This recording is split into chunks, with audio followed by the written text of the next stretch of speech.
ትንሿ እዚህ ብቻሽ ምን እየሰራሽ ነው? ስራ እየሰራሁ እንደሆነ እንኳን መጣሽልኝ። የቤት ስራ ከብዶኝ ነበር ታሰርኛለሽ ነይ። በይ እኔ እንደዚህ አይነት ስልጠና አይመቸኝም። ችግር አለው ብታሰርኝ ስለከበደኝ እኮ ነው። እንዴ በቃ ቅድስትዬ ታሰራሻ? እሷም እንደዚህ አይነት ነገር አላውቅም አለችኝ። እሺ ምንድነው የቤት ስራው? ስለምንድን ነው? እንግሊዘኛ ነው። ይኸውልሽ ምሳሌ እኔ ከሱ ትምህርት ጋር እኔ ጾመኛ ነኝ። እሺ ቀላል እኮ ነው። እሺ ምንድነው ይሄ ማንበብ ምናምን ብቻ ግን እንዳይሆን። እንግሊዘኛ ማንበባትሽም እንዴ? አማርኛውንም በግድ ነውሽ እንዴ? ትምህርት ቤት አልተማርሽም ማለት ነው? ባክሽ እኔ ድሮ የሶስተኛ ክፍል አካባቢ ሳይንስ መጽሐፍ ላይ ማለት ነው ይሄ እባብ አይጧን ሲወጣ ታየው። በቃ ከዛች በኋላ እዛ ትምህርት ቤት ድርሽ አላል። እየቀለድሽ ነው አይደል ዳጣ? የተማሩት መስሎኝ እየቀለዱብን ያሉት። እኛ ምስኪኖቹማ ምን እናውቃለን? ታዲያ እኔን ማን ነው የሚያሰራኝ? በቃ ቡራ ወይም መግብል ያስረዱሽ እነሱ ለራሳቸው በጉዳይ እየተጨናነቁ ነው። እኔንም ከራስን ቆይተዋል። በቃ እሺ እኔ ቆንጆ የኔ ምሳሌዬ እኔ ትያለውማ እንዴ አይጨንቅሽም? እሺ ስለምንድን ነው ንገሪ። ፊደል ስለማዋጥ። ከምግብ በፊት ነው ወይስ ከምግብ በኋላ የሚዋጠው? እየቀለድሽ ነው እንዴ? አንቺ ነሽ እንጂ ፊደል እንደ ኪኒን ለዋጥ ብለሽ እየቀለድሻለሽ ነው ወይስ ምንም አታውቅም ብለሽ ሙድ እያሽብኝ ነው እንዴ? እንግሊዘኛ ላይ እኮ የሚዋጡ ፊደሎች አሉ። አሁን ገባኝ። በጆሮአችን አልገባ ያለንን ባፋችን ወጥለን ሞክረው ነው።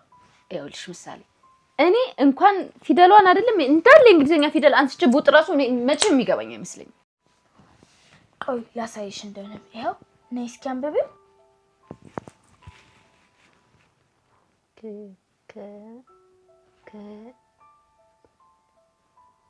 ክንፌ አይደለም። ከነፈ አይደለም። እሺ አሁን እርግጠኛ ነኝ ክንፍ አይደለም። ዳጣ እና ምንድነው የሚያስቅሽ? የሚለው ናይፍ ነው። ኬት ዋጣለች ማለት ነው። ደግሞ እንደዚህ አይነት የቤት ስራ ነው። ብዙ የቤት ስራዎች አሉ። ደግሞ ናይፍ ማለት ምን ማለት ነው? ቢላዋ ማለት ነው። ኧረ በእናትሽ እኔ ለኔ ጩቤ ነው የሆነብኝ። ከፈለግሽ ላስጠናሽ እችላለሁ። እውነት ግን ሶስተኛ ክፍል ነው ትምህርት ያቋረጥሽው? አይ ምሳሌ ጎዳናን ቤቱ አድርጎ ላደገ ሰው እኮ ትምህርት ቅንጦቱ ነው። ስለዚህ የቅድሙንም ማንበብሽ ጎበዝ ነሽ። ስላቁን ለሌላ ጊዜ ታቆዩ። እኔ ምንሽ ምሳሌ ይልቃጭሷ ልጅና መድብል እንዴት ናቸው? ደህና ናቸው። አይነታቸው ማን ጠየቀሽ? እኔ ያልኩሽ ጉዳይ እንዴት እየሄደ ነው? የቱ ጉዳይ? ድሮም ከልጅ ጋር ማለት እኔ ነኝ ጥፋተኛ። በቃውን ፊደልሽን ዋጭሽ። ደግሞ እንዳንቅሽ እንዲህ በውሃ ማግ እያደረግሽ ዋጭሽ። እድለቢስ ነኝ። አገኘሁት ብዬ ያቀፍኩት እንቁላል ፈርካሽ በዛበት። በፈካ ብዬ የተከልኩት አበባ መንገደኛ ቆረጠው። ልቤን እየወጉ አንጀቴን ሸረካከቱት። ምቀኛ ጭራቅ ቀን እየጠበቀ ጎጆዬን አስጨነቃት። የፍቅሬን ድንኳን ውታፍ ነቃይ ከበባት። ከልቤ እንዳልስቅ ጥርሱን የሚነክስብኝ የጥላቻ መናፍስት ዘመተብኝ። ይህ ምስኪን ጉልበቴ ይህንን ክቡድ መከራ ሊቋቋም አልቻለም። ሰዎች አስጠልተውኛል። በተለይ ይህንን ህመሜን ላይረዱኝ ነገር እየመጡ ሊያጽናኑኝ ሲሞክሩ ይፋስ ያበሳጩኛል። የወደቀብኝ ሸክም ለሌላው የማይካፈል የግል ኑሮዬ ብድራት ነው። እንኳንስ ሸክም ሊጋራኝ ይህንን ህመሜን ሊረዳኝ የሚችል አንዳች እንኳ ሰው በምድር የለም። በእርግጠኝነት የእሱ ወደ ጨለማ ወህኒ መውረድ የእኔ ወደ ተስፋ ቢስ ጨለማ ሞት መግባት ጋር ይከወናል። እናም እየመጡ ቀለል አድርገሽ ይዩ ሲሉኝ መከራዬ ይበልጥ እየከበደ ይሄዳል። ቃላቶቻቸው ጭንቀቴን ይበልጥ እየወጠሩ ያከሩታል። በወሬ መሮ እየቦረቦሩ የውስጤን ሰላም ይበጠብጡታል። ምክራቸው የአባዶንን ቆርቋሪት ጩኸት እየሆነ ይረብሸኛል። በቃ አያናግሩኝ፣ ምንም አይነት ድምፅ አያሰሙኝ። በዝምታዬ ውስጥ እሱን እያሰብኩኝ እንድብሰለሰል ይፍቀዱልኝ። ቢያንስ የግል ድባቴን አይንጠቁኝ፣ ወደ ውስጤ እንዳይለቅስ አይከልክሉኝ። እሱን ካጣሁ ቆሜ መቅረቴን አውቀዋለሁና ይተውኝ። ሆዴን ቅፍ አድርጌ ትርፌ ከሆነው ጽንሴ ጋር ልነጋገር። በፍቅራችን ብልጭ ካለችው የአብሮነት ጊዜ ካረገዝኩለት ልጄ ጋር ለብቻችን ይተውን። በቃ እኔ የምፈልገው ዝም እንዲሉኝ ብቻ ነው። በቃ ዝም ይበሉኝ። በዓይን የማይታይ የስነ ልቦና ቁስል ውስጥ የሚደማ ቀላይ ደም አለ። ይህ የሐሳብ ደም ወደ ውስጥ እንደ መርዝ ፏፏቴ እየፈሰሰ ነፍስን ያመነምናል። አንዳንዴ ደግሞ በዓይን ቀዳዳዎች እያመለጠ ይንዣረራል። ይህም እውነተኛ እንባ ነው። ከአፍቃሪዋ ማስታወሻ ላይ በቁጥር የተወሰኑ በኃይላቸው የበረቱ የእንባ ዘለላዎች ተንጠባጠቡ። በዚያ ሰሞን የወይዘሮ እልፍነሽ ልጅ ሜሮን የአእምሮ ሕመምተኛ መሆን የጮበረንዳ ሰፈር መነጋገሪያ ሆነ። የዘንድሮ ልጆች እኮ ውላቸውም አይታወቅ አሉ እትዬ ፋጡማ የቦኖ ውሃ ሊቀዱ የመጡትን ሴቶች በየተራ እያዩ። ይተውኝ እስኪቴ፣ አሁንማ አደብ ያለውና አደብ የሌለውንም መለየት እኮ ከባድ ሆኖብናል እኮ። ያቺ አንገት ደፊ ትልቋ ሴትዮ የምንላት ሜሮን የሥራ ባልደረባውን በጭካኔ ከገደለው ከላይኩን አርግዛለች ነው የምትሉኝ? አለች አንዲት ቀጭን ሴትዮ። አባቱ ከርቸሌ ያለ ልጅ ቆይ ምንድነው ጣው? በአሜሪካ በተደረገ ጥናት አብዛኛዎቹ በጋንግ ሱስና ጸበኝነት የሚሳተፉ ወጣቶች አባቶቻቸው ካጠገባቸው ሆነው ያላሳደጓቸው እንደሆኑ ታውቋል። ሌላ ጥያቄ ተከተለ። አንቺ እሱ ያስጨንቅሻል እንዴ? ልጅቱ እኮ እንደሆነ ነገር እያደረጋት ነው። ልክ እንደ ታማሚ አክስቷ ሰው ጠልታለች። ራሷን አግልላ ለብቻዋ ነው የምትሆነው። ትምህርቷንም ካቋረጠች ስንት ጊዜ። ብቻ የአእምሮ ሕመም ነው ይባላል እንጂ እኔስ ደንበኛ ልክፍት እንዳጠናገራት አልጠራጠርም። ውይ የኔ እናት ስታሳዝን በአማላጅቱ አሉ አንድ ጉንጫቸው ሙልት ያሉ እናት። የልጁ አባትስ እንዴት ሆኖ ይሆን? እሱማ ያው በፍርድ ቤት ተፈርዶበት ለ10 ምናምን ዓመታት ዘብጥያ ወርዷል። ያሳዝናል በእናትሽ። ከንፈራቸውን መጠጡ። እኔ ግን ከምንም በላይ የሚያሳስበኝ አንድ ነገር አለ አሉ እትዬ ፋጡማ። ምን ይሆን የሚያሳስቦት? ያኛው የሚያማቸው እናቱ ወይዘሮ ብዙ ወርቅ ጉዳይ ነው የሚያሳስበኝ። በባዶ ቤት ምን እንደሚወጣቸው ብቻ እሱ ጀሊሉ ይወቅ አሉና ወደ ሰማይ አንጋጣው መዳፎቻቸውን ለዱዓ ወደ ላይ ሰበቁ። አንድዬ ልጃቸው ቢያንስ ለእሳቸው ሲል ከዚህ ክፉ ወንጀል መራቅ ነበረበት አሉ ጉንጫማ ሴትዮ። እኛስ በወጉ መቼ ልጆቻችንን መክርና ብለው ነው? አዎ ትክክል ነው። ትንሽ አውርተን እንረሳዋለን። ለወሬ የለው ፍሬ አይደል የሚባል። እኛም ልጆቻችንን በወጉ ተከታትለን መቅረጽ አለብን። ይልቅ ከሰሞኑ እስኪ የሆነ መዋጮም ነገር ቢሆን አድርገን ልንጠይቃቸው ይገባል አሉ ጉንጫማ ሴትዮ። ይሄ የተቀደሰ ሐሳብ ነው። ሁሉም በአንድ ድምፅ ተስማሙ። በሉ ቶሎ ቶሎ ቀዳ አድርጉና ሂዱ፣ ቆልፌ ለወጣ ነው አሉና እትዬ ፋጡማ ጨዋታውን ዘጉት። እንዲሁ ሁሉ የአንድ ሰው አታካች የሕይወት ስንክሳር የሌሎች አጭር የወሬ ርዕስ ሆኖ ያልፋል። ይህ በሆነ በሳምንቱ ወይዘሮ ብዙ ወርቅ ከቤታቸው ውስጥ ሞተው ተገኙ። ዕድር ባይኖራቸውም የሰፈሩ ሰው ተሰባስቦ ተቢቱን ወይም ለለቅሶ የሚለበስ ጥቁር ነጠላ ለብሶ መጠነኛ ሽኝት አድርጎ አስቀበራቸው። በለቅሶ ላይ ወይዘሮ መንበረን ጨምሮ ሁሉም ሰፈርተኛ ተገኝቷል። አንዳንድ ትምህርት ቀመስ ሰዎች ዕድር ምን ያደርጋል እያሉ ቢከራከሩም ከስነ ልቦና ሳይንስ አንጻር የሚመከር ነው። ሰው የኔ የሚለውን የሚወደውን ሰው ሲያጣ እንዲያለቅስና ውስጣዊ ሐዘኑ በእንባው እንዲታለብ ይመከራል። ወደ ውጭ ካላለቀሰ ወደ ውስጥ አልቅሶ ራሱን ይጎዳል። ብቻውን ከሚያለቅስም ከሰዎች ጋር ቢሆን በአብሮነትና ድጋፋቸው መጽናናት ያገኛል። ስለዚህ ለቅሶ ለሟች ሳይሆን ለቀሪ ወዳጆቹ ነው ማለት ነው ጠቀሜታው።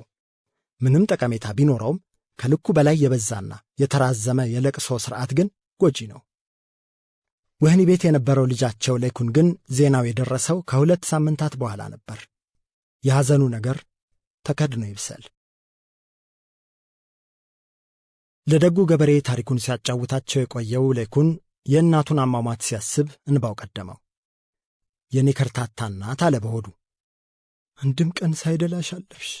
ቢያንስ የኔን ምርቃት ሳታይ ሰው ሆኜ ሳላግዝሽ በወጉ የልጅ ልጄን ሳላሳቅፍሽ አረፍሽማ እያለ ከራሱ ጋር በሐዘን ተብሰለሰለ። ለጉድ የሚፈሰውን እንባውን ያስተዋሉት ደግ ሽማግሌ እጃቸውን ትከሻው ላይ ጣል አድርገው ያጽናኑት ገቡ። ተው ልጅህ፣ ራስህ ላይ ሐዘን አታብዛ። ሞት እኮ ድልድይ እንጂ መዳረሻ አይደለም። ሕግና ደንብ በሌለው ረዥም ሰልፋችን ላይ ሁላችንም በረድፍ ቆመን ተራ እንጠብቃለን። አእምሮአችን የሚያቅደው ሕይወት ለዚህ የነፍስ መሻገሪያ ሰልፍ ትርጉም የለውም። ሰዓቷ ስትደርስ ከተፍ፣ ነፍስህ በቃ ስትባል ቆያ እንዴ የለም አቤት ብሎ መቀበል ብቻ ነው። እናም የኛ ሐዘን ማብዛት የተፈጥሮን ሕግ አይቀይርምና ሐዘን አታብዛ። እሺ አባት አለ ላይኩን በለሆሳስ። ይልቅ ሰውነትህ በጣም ያቃጥላል። አዎ አባት፣ ብርታት አይሰማኝም። ቁስሌም ክፉኛ እየጠዘጠዘኝ ነው። እንግዲያውስ ቁስልህ በባክቴሪያ ኢንፌክትድ ሳይሆን አልቀረም ብለው በጥንቃቄ ልብሱን ከፍ አድርገው ሚስማር የወጋውን ቦታ ተመለከቱት። ክፉኛ መርቅዟል። ሳያስቡት ፊታቸውን ቅጭም አደረጉት። ሌኩን የገበሬው ፊት ላይ ያየው ስሜት ደስ አላለውም።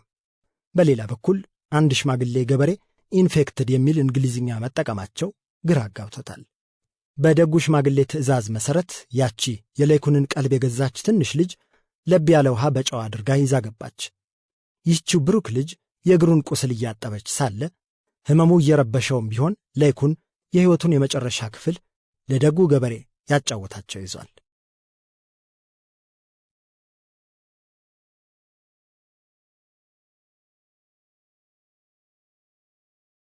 ምዕራፍ 10 አርምሞ። ዶክተር ሶፎንያስ ለዝምታ ሲል ተጉዞ በአርምሞ ተሸልሟል። ይኸው አሁንም ሰተት ብሎ አራተኛው ሸለቆ ገብቷል። ውቡ አራተኛው ሸለቆ አረንጓዴ በአረንጓዴ ሆኖ ነበር የጠበቀው። ልምላሜ ዙሪያ ገባውን አጥለቅልቆታል። በፍቅር ተተክለው የጸደቁ ችግኞች አካባቢውን ሞልተውታል። የናሺፍ ቄጤማው ተፈጥሯዊ መዓዛ እስትንፋስ ያለውን ነፍስ ሁሉ ያውዳል። በዚህ ደን ውስጥ ምድረገነት መሳይ ስፍራ ሰማይ ጠቀስ ዛፎች ተሰይመዋል። እጅግ በሚማርክ አስገራሚ ግርማ ሞገስ ወዝ ወዝ ዘንጠፍ ገንደስ ሲሉ ልብን ያሸፍታሉ። ሶፎንያስ ወደ አንዱ ግዙፍ ዋርካ ተጠጋ። በቀረበ ቁጥር ዐይኖቹ ከዛፉ ስር አንድ ለየት ያለ ቅርጽን መለየት ጀመሩ። ይበልጥ እየተጠጋ ሲመጣ የሰው ቅርጽ እንደሆነ አስተዋለ። ገላቸው ላይ ቅጠሎች የበቀሉባቸው፣ በዛፉ ግንድ ውስጥ የተሰባጠሩ እጆቻቸውና ጣቶቻቸውን እንደ ቅርንጫፎች ያስጨፈረሩ፣ እግሮቻቸው ከዛፎቹ ስራስሮች ጋር ተጋምደው ከመሬቱ የተቀበሩ አረንጓዴ ድልሽ ሽማግሌን በቅጡ አስተዋላቸው።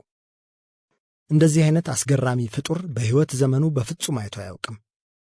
እየፈራ እየቸረ ወደ ዛፉ ሰው ተጠጋ። ና ቅረብ ወደዚህ፣ አትፍራ አሉት ጎርነን ባለ ድምፅ። እሺ ብሎ ይበልጥ ተጠጋቸው። ቁጭ በል ብለው ከጎናቸው እንዲቀመጥ ጋበዙት። ሲፈራ ሲቸር ከዛፉ አጠገብ ካለ ጉቶ ላይ ተቀመጠ። ፈራህ እንዴ? በመጠኑ። እንግዲያውስ ለእኔ ብለህ ስማና ቆፍጠን ደፈር በል። እንደኔ አይነት ከምታውቃቸው ለየት ያሉ ነገሮችን ባየህ ቁጥር የምትፈራ ከሆነ ጥሩ ተጓዥ አትሆንም። የአዲስ ነገር ፍርሃትህን በማንኛውም መንገድ ማሸነፍ መቻል አለብህ። ፍርሃት ማለት በምናብህ ውስጥ የሚሰለጥን ዞሮም የምናብህ ገዳይ ደዌ ነውና እመን እንጂ አትፍራ እንዲል ቃሉ በእምነት እስሮችህ ለመጥለቅና ለመዝለቅ ሞክር። እርግጥ ነው ብዙሃኑ ሰው እንኳንስ እኔን መሰል ፍጡር አይቶ ጫካ መሄድን ይፈራሉ። ብዙ ጎልማሶች ውስጥ ጫካና ጨለማን የሚፈራ ትንሽዬ ልጅ አለ። ይህም በአስፈሪ ተረቶች፣ ፊልምና ትርክቶች ተቀርጾ ስለሚያድግ ይሆናል።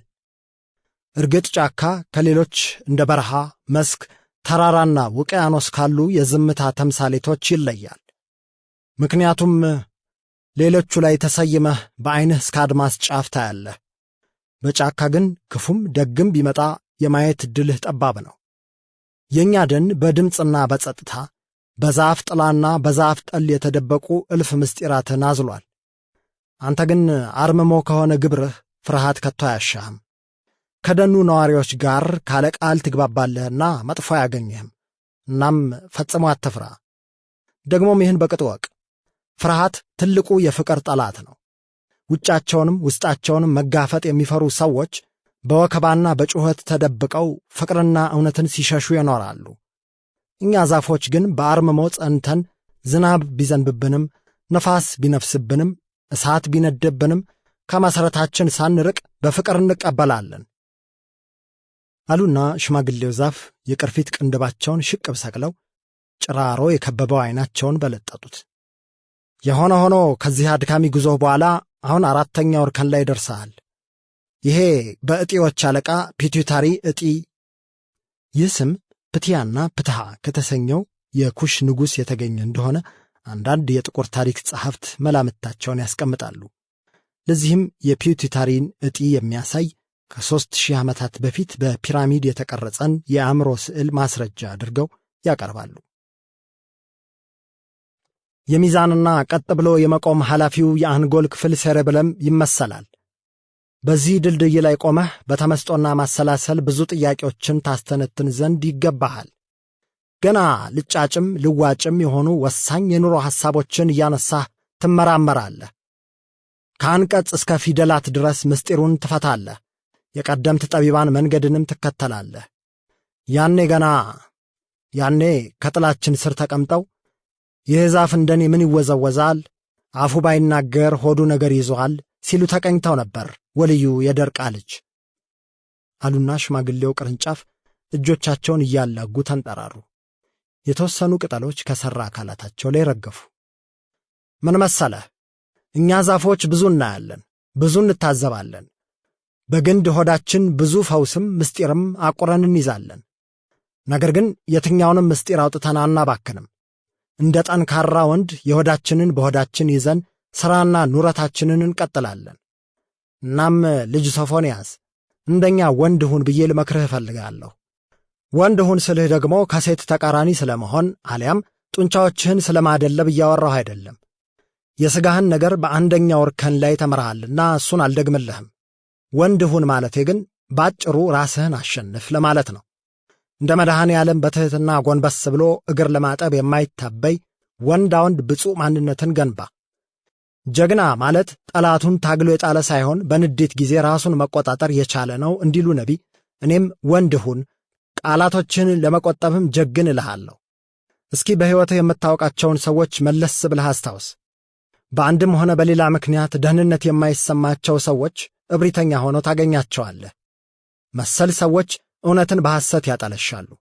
ከራሳቸው አልፎ የሌሎችን የሰላም ጥልቅ ጉዞ ያኮላሻሉ። የሰላምና የጽድቅን መንገድም አስቸጋሪ ያደርጋሉ።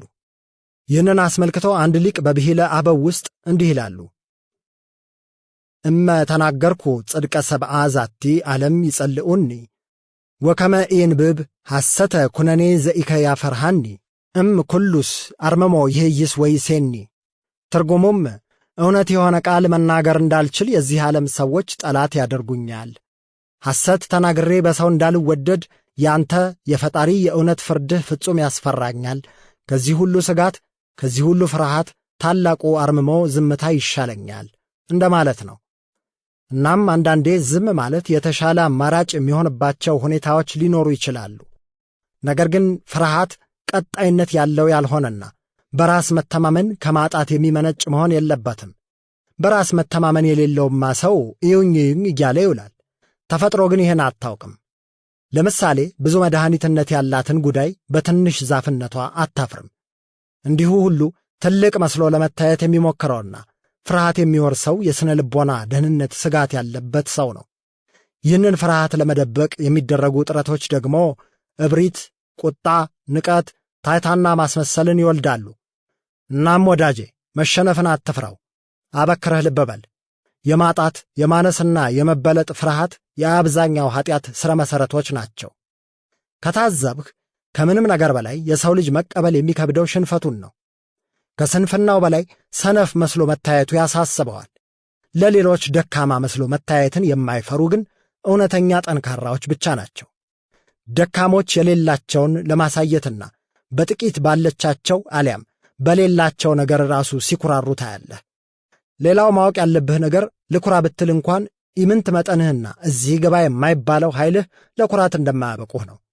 ያንተ አካል ምድር ላይ ልክ ዳይኖሰር ላይ እንደቆመ ቫይረስ ይመሰላል። እሱንም ሳትረሳ በዚሁ ላይ የሕዋ አካላትን ግዝፈት ደግሞ አስብ። ለምድር ቅርቧ ኮከብ ፀሐይ ከመሬት 1.3 ሚሊዮን እጥፍ ትበልጣለች። እናም ከፀሐይ በሚሊዮንና ቢሊዮን እጥፍ የሚበልጡ ከዋክብት እንዳሉ አከልበት። እናም ከዚህ አንጻር ያንተ አካልና ቁሳቁስ ኢምንት ሳይሆን ምንም ነው። ለብዙሃኑ ግን ይሄ እውነት አይገለጥም። ምክንያቱም ለቅማል ከምንዱባን ያንዱ የራስ ቅል ዓለሟ ነው። ቀጫጭን ጸጉሮቹም ዋርካዎች ሊመስሏት ይችላሉ። ማን ያውቃል? አንድ ጢኖ ባክቴሪያ ደግሞ በተራው እዚሁ ቅማል ላይ አህጉሬ ነው ብሎ ከትሞ ይሆናል።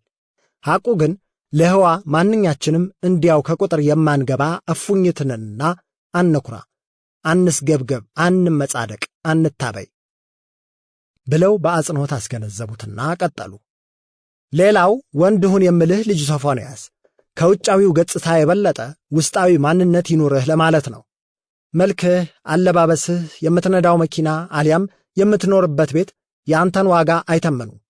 እንኳንስ ቁሳቁስህና ሀብት ንብረትህ ቀርቶ ሥራህ፣ ማዕረግና ቤተሰብህ እንኳን ያንተ አይደሉም።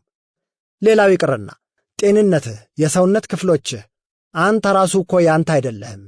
አለኝ የምትለው ነገር በሙሉ ከጊዜ በኋላ ያገኘሃቸው፣ ከጊዜ በኋላም የምታጣቸው ናቸው። ታሪክን ዞር ብለህ ብታስተውል የሰውን ልጅ አኗኗር በልህቁ የቀየሩ ዲበ ሰዎች ከውጫዊው ይልቅ ውስጣዊ ማንነታቸው ላይ የሰሩት ናቸው።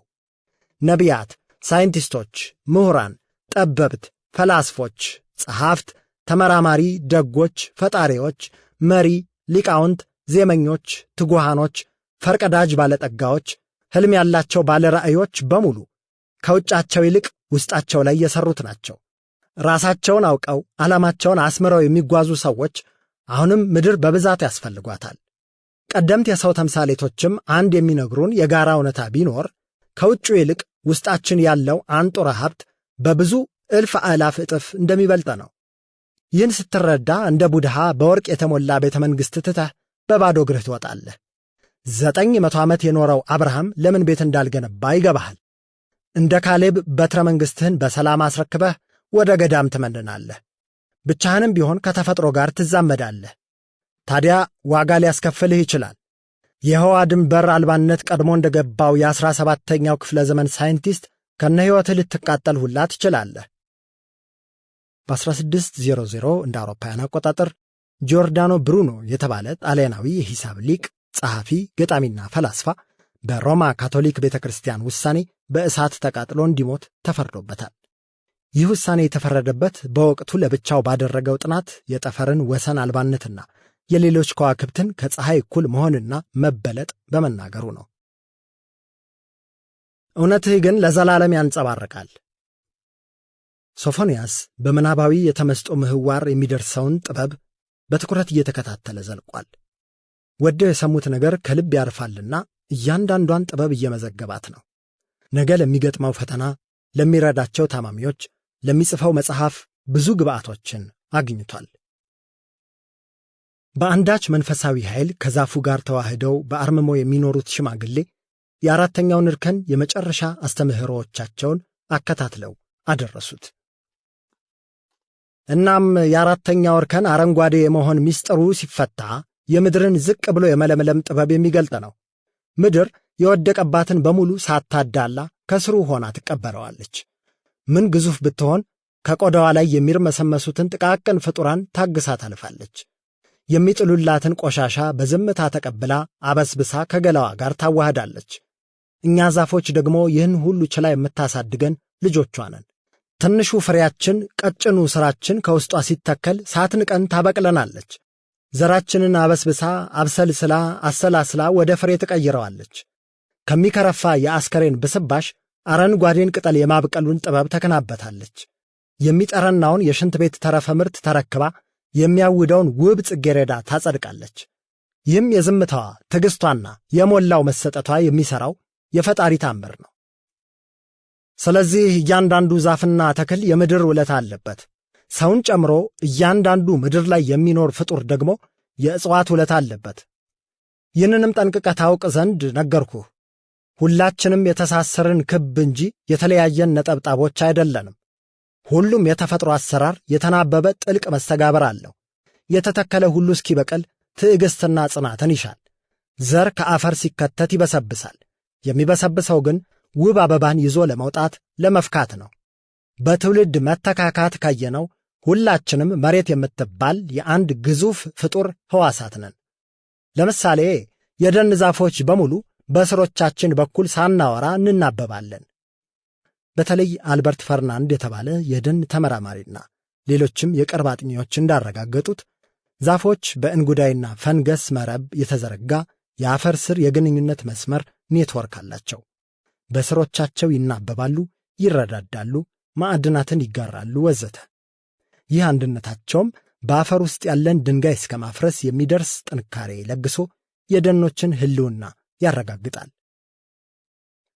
ችኩሉ የሰው ልጅ ግን ይህን ውድ ትዕግስት አያውቀውም። ትንሹን ዕውቀቱን ሆፕላስ ብሎ አዝሎ በወሬ እንደ ዮጵ ወርቅ ሊያገዝፈው ይዳዳል። ትልቁን የጥበብ ዋርካ ለማናናቅ ትንሽዬ ስንጥር ይዞ ይዘምታል። ተፈጥሮን ለምቾቱ ሲል እጇን እየጠመዘዘ ራሱን ይሰብራል። በረደኝ ብሎ ዛፍ ቆርጦ እየሞቀ ግግሮቹን የምድር በረዶዎች ያቀልጣል። በጎርፍ ሊጥለቀለቅ በነበልባል ሙቀት ሊቃጠል ይፋጠናል። ይህን ደግሞ መሐመድ ደርቃ እንዲህ ሲሉ ተቀኝተውታል። ቆረጡት ያንን ዛፍ እነ ልክ አያውቁ፣ ምን ያፈራ ይሆን ብለው ሳይጠይቁ፣ አባይ ጣና ሞልቶ ዳሩን ሲጠርገው፣ ምን ጥልቅ አረገው ዋና የማያውቀው። አበባና ዛፍ እጅ አይወዱም። እናም አረንጓዴነት ከተስፋና ከታጋሽ ሂደት በኋላ የሚመጣ ሲሆን በተቃራኒው ማፍረስ፣ መቁረጥ፣ ማቃጠል፣ መንቀል ግን በቀይ ቀለሙ ከሚወከለው ዝቅተኛው ስሜታዊ ግልፋታ የሚፈጸም የቅጽበቶች ጉዳይ ነው። ከሙላት እስከ ጉድለት ይደረድራል። ይህን የቀለማት ውክልና የሚያውቁ ኢትዮጵያዊ አባቶች ባንዲራችንን ከላይ ወደ ታች በአረንጓዴ፣ ቢጫ፣ ቀይ መደብ አኑረው አሳልፈውታል። ቅደም ተከተሉ በምክንያት እንጂ በአጋጣሚ እንዳልሆነ ልታውቅ ይገባል። ይህን የተረዱ የዘመኑ ሥርዓቶችም ቀለሞቹን በቅደም ተከተላቸው ይጠቀሙታል። የትራፊክ መብራት፣ የባትሪ ቻርጅ መለኪያ፣ የአውሮፕላን በረራ፣ የአየር ንብረት መጠቆሚያ፣ የሙቀት መጠቆሚያ ካርታዎችንና ሜቴዎሮሎጂን ወዘተ መጥቀስ እንችላለን። ታዲያ ይህንን የመስከንና የመታገስ ጥበብ ስትላበስ ትበስላለህ። በሰውነት ቆይታህም ከመጠን በላይ በልተህ አትጠረቀም፣ በቁንጣንም አትሰቃይም። ይልቅ በትንሽ ነገር ረዥም ጊዜ የመዝለቅና የመኖር የዛፍ ባህሪን ትላበሳለህ። በጥቂት ምግብ ለቀናት የሚቆዩ ተመሳጮች እኮ የውስጣቸውን የምግብ መፈጨትና መቃጠል መቆጣጠርን የቻሉ ናቸው። ይህም ኃይልን አስፈላጊ ለሆኑ ነገሮች ብቻ በመጠቀም ፍጆታን መቀነስንም ያካትታል። በዚህ ጥበብ ምግብ በአፋቸው ሳይዞር ለዘመናት የቆዩ ሰዎች እንዳሉ አፈታሪኮች ይነግራሉ። ለመኖር እንደ ዛፍ፣ ውሃ፣ ፀሐይ፣ ንፋስና አፈር ብቻ በቂያቸው የማድረግ መሰጠት ላይ ለደረሱት ይህ የማይሆንበት ምንም ምክንያት የለም። ምክንያቱም መንፈስህ ገደብ አልባ ነው። ሁሌም ቢሆን ከሥጋህ በላይ ነፍስና መንፈስህ ጠንካራ እንዲሆን ሥራ። ለዚህም የመግቢያ በሩ ልብ ነውና ልቦናህን ግራው። ያኔ ግሩም የሆነ አክሊልን ትጎናጸፋለህ። ይህ እርከን ላይ ስትደርስም ሰላማዊነት፣ ሁለንተናዊነት፣ ትዕግሥትና ዘላቂነት ይዋሃድሃል። እናም አንድ ሆነህ ብዙ፣ ትንሽ ሆነህ ትልቅ ትሆናለህ።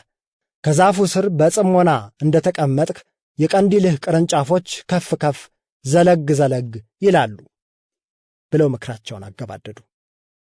ከቀደምት ሃይማኖቶች አንዱ የሆነውና አሁን በዓለም ላይ ከግማሽ ቢሊዮን በላይ ተከታይ ያለው የቡድሂዝም ሃይማኖት መስራች ጓተማ ቡድሃ የእውቀት እምነትና እውነት ጥበብ ይበራለት ለ7 ሳምንታት ቦዲ ከተሰኘች ቅጠሏ ልብ ቅርጽ ከሆነ ዛፍ ስር ሳይንቀሳቀስ በአርምሞ ከተቀመጠ በኋላ ነው።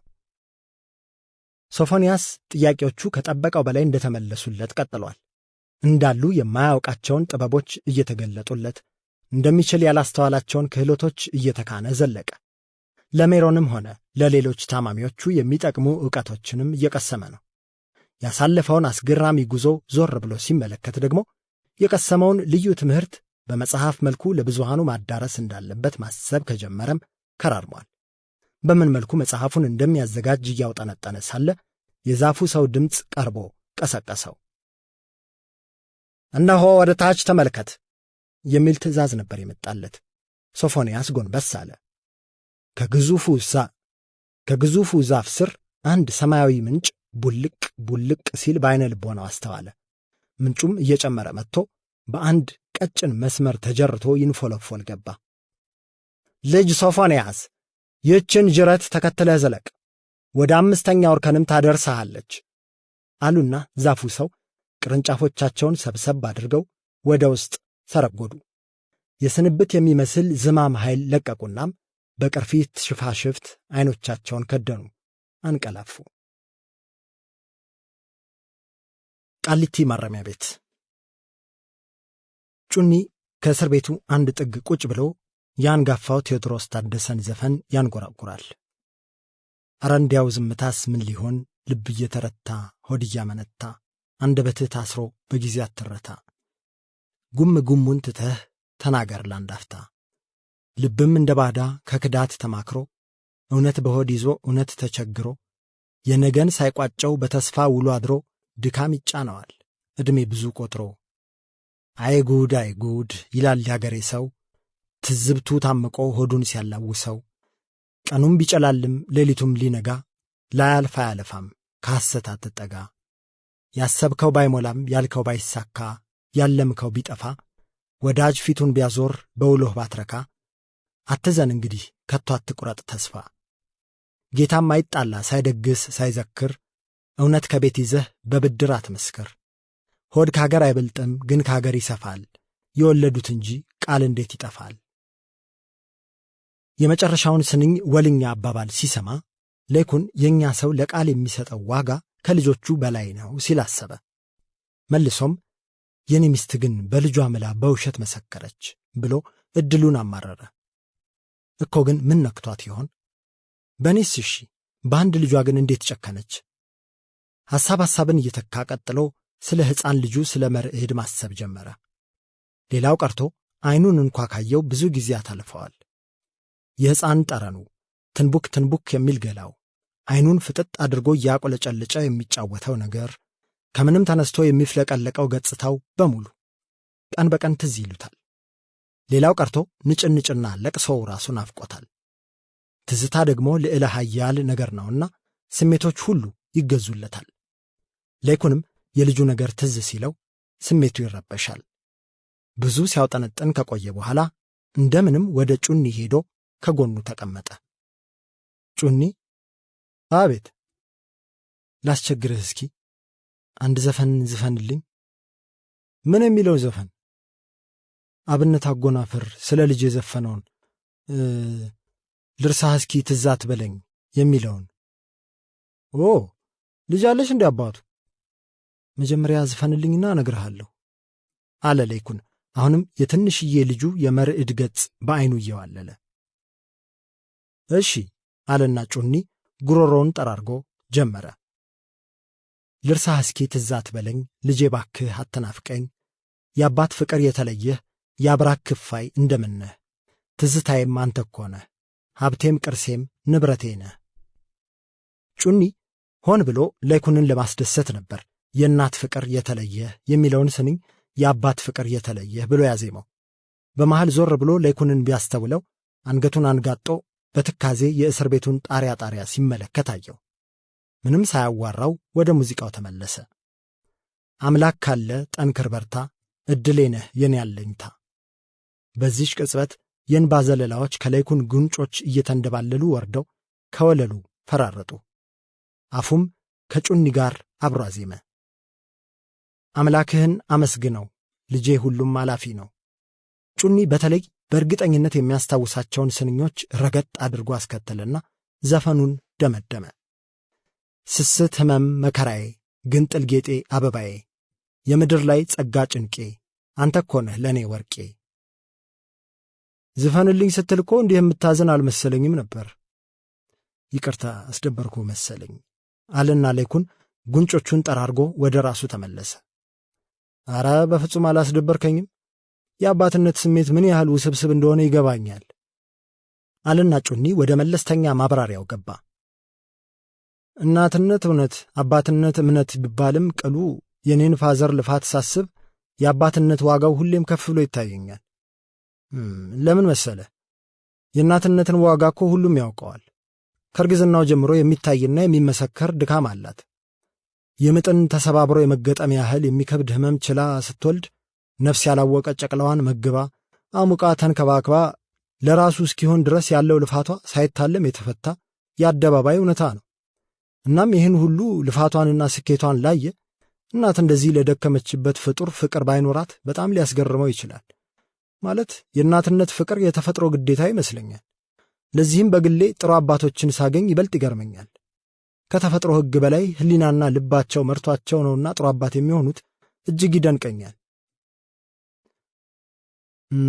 የተወሰነ እውነት አለ፣ ግን ሁሉም እናት ተፈጥሯዊ የእናትነት ፍቅር እንዳለው ያጠቃልልከው ነገር አያስማማኝም።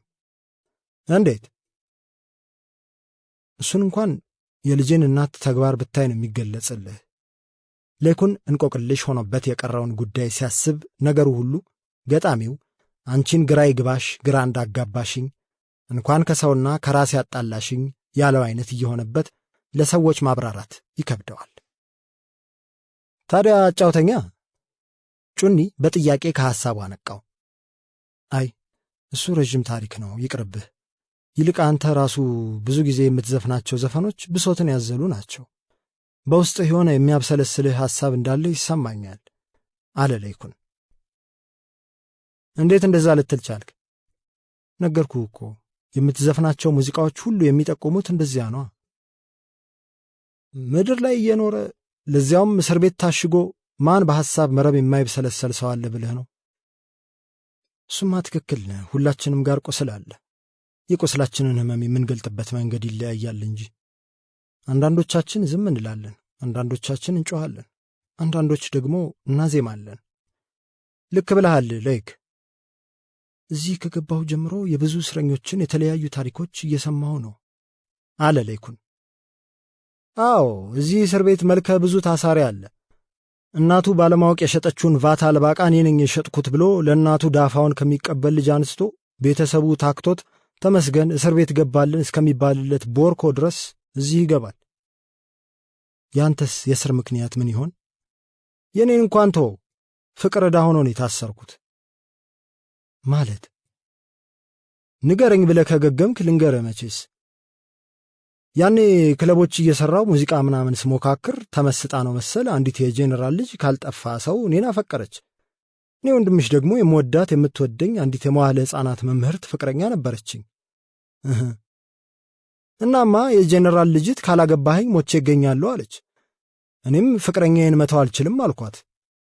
እንደሆነ ነገር አደረጋት። በብስጭት አባቷ ጋር ሄዳ ደፈረኝ ብላ ቀሳሰረችብኝ።